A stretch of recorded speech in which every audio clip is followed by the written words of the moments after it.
Alrighty, it's a beautiful afternoon, middle of November. Just out here in the driveway, I'm going to try to get the radiator fitted with some of these, what are we talking about? Radiator support seals. That's what they're called. I call them pieces of foam. But yeah, I got all these seals. I've got some of the parts that go on the core support, radiator support. I've got some doodads over here. I've got the manual. I'm also going to replace the hoses because these were on the car when it came. They feel a little soft. They're okay, but you know, boom, new hose. I also did discover that I can clean this up. I don't know why they have to send them looking like this, looks like an elephant trunk or something. No offense, elephants, but you can clean that with some alcohol. Got some good Gates hoses. Got the lower hose, which I'm glad I did because this one has I don't know if you can see it in there, has the spring inside, so you can't really crush it, with pressure. So this one, super soft.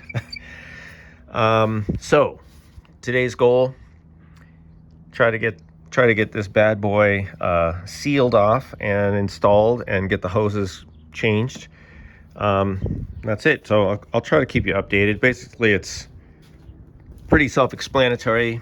You've got a couple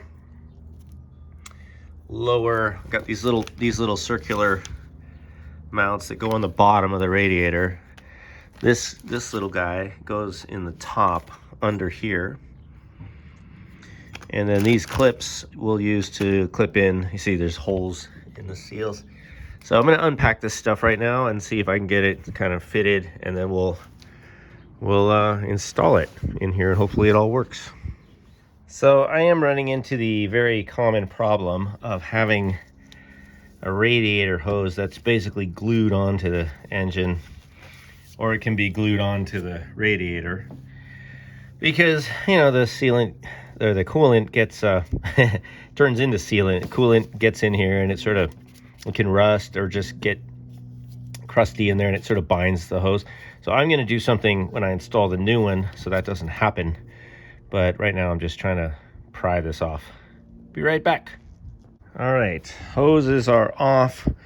New hoses are cleaned up and ready to go. So before I put these on, boom, boom, put this inside a little bit around the opening, and before you slide it on these things. So a little bit of silicone oil. You could put grease, but I think it's better to use petroleum products. So just put a little bit of this inside, and then that'll help it be easier to remove later when I have to take the engine out because it explodes when I start driving down the street. Okay, so I'm going to do that, put the hoses back on, then we'll get to the seals. Hoses are in with new clamps, new-ish clamps. Okay, time to put these guys down the bottom. So they go here and here. You can see they're off-centered because there's no bushing. So I'm going to pop those in. Okay, so first issue. Looks like after putting those in, those guides down there, now the radiator is a little off-center. So it's a little to the passenger side. This is the gap here. This is the gap here. I don't know why that is. We're gonna find out. Also, this needs to be lined up with the holes. So I think I'm gonna go ahead and install that top piece and just see where that lines up. This one is for the shroud, so that's okay. But I need to make sure this thing is sitting where it's supposed to be before I continue. Okay, well, these are in and it's not centered. So I've got a little bit more of a gap over here than I do over here, which is none. So, you just gotta love third-party stuff, right? So the frame is Taiwan. this radiator support is made in Taiwan. It's supposed to be, of course, all this stuff's supposed to be made to spec, but, you know, good luck with that. So I don't know if it's these mounts down here that are a little off, or if it's the radiator posts. The radiator is DeWitt's. It's a pretty high quality, so I'm assuming that they're kind of right on with it. But then it is a slightly different width, I think, than the original. Anyway, this is it, you guys. I gotta move on and just work with what I have here. Okie doke. Next issue is this top bracket. It does receive the rubber piece, and this, like I said, this fits right over here like that, and then this goes in here like that. However, the issue is that I don't know where the original bolts, these are too short. So I don't know where the originals are, because they need to go through this way, and they actually screw into these. These are not long enough, but the issue is that it's not really, well, it's hard for me to see, but the issue is this is gonna end up somewhere like there. It's just gonna be a little off center. Something like that. I guess that's okay. Yeah, so that can be a little off. It's not gonna be the end of the world. And then the other piece that goes on the top though is, oh, see, that's like that, right? You see? The other piece is this, and this goes up here, kind of like inside here like that. So I need to find a few more screws, or bolts rather, and then attach those. But before I put those in, I need to put the foam in, so the seals. So we're gonna do that as much as we can. Well, after fiddling around with all this stuff, I hate to say it, but I have no idea where these pieces go. Maybe you guys can help me out. So there's these two long pieces. One is thick, one is thinner.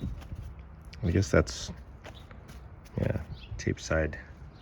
So these are really long, but these are almost too long to go across. I suppose you could make the argument that they fit down there, but that's too wide. Maybe these are just universally cut. I mean, these are the ones for the 26-inch radiator. All right, I just want to show you guys I'm not insane. So this is 71, this is 69 late to 72, 350 radiator support seals, 26-inch copper radiator, which is basically what this is. It's got the blocked off part over here. So the big block, and I think the aluminum radiator was wider. I could be wrong. But anyway, this is, according to the source that I got them from, this is the right set. But I gotta say, after looking at these, like, you know, these have holes in them. This has holes, this has holes, this has holes. I can't find any indication of where these holes line up with anything over here. And it's not clear from looking in the assembly manual where the foam goes. I guess maybe I have to cut it. It looks like there's one piece that goes all along the bottom, and then these go up. This goes across the top, but then there's a gap. Maybe these two are supposed to go, they're too long though to go with a gap. I mean, they're really long. I have no idea, you guys. I have no idea where this stuff goes, honestly. So none of these holes line up. It looks like they want to line up over here, but they don't. They don't line up with any of those. This doesn't line up with any of these. They don't line up with the holes over here. There's a couple holes here. That doesn't line up. None of these holes line up with anything. And I can't see how this foam goes in. So I need to contact the supplier and bug them. But first I'm going to ask you guys, Do you guys know, have you done this? Do I just need to cut stuff until it all fits? I don't want to start hacking stuff up and then be sorry later. So I'm going to stop this video now because I got to do more research. So look for part 2 where I complete the installation of the radiator seals. See you later.